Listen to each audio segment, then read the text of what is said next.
तो है सांग मैंने तो मुझे आसी नुआ भिड नहीं तो आज वीडियो बनार कारण है जे आम गंजाम जिलार कलियाहाटी लैंडस्लाइड हो कारण जे बहुत मात्रा रे कलियाहाटी वर्षा होता फल पहाड़ भुशुड़ी लैंडस्लाइड हो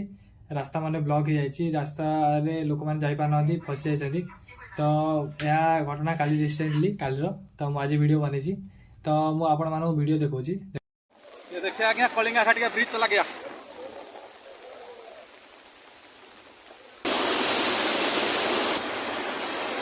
दुर्गा की तो आपण मैंने देखिए केमती रास्ता ब्लॉक हो केमती भुशुड़ी जाइए आउ बहुत मात्रा पानी आसी तो आपण मैंने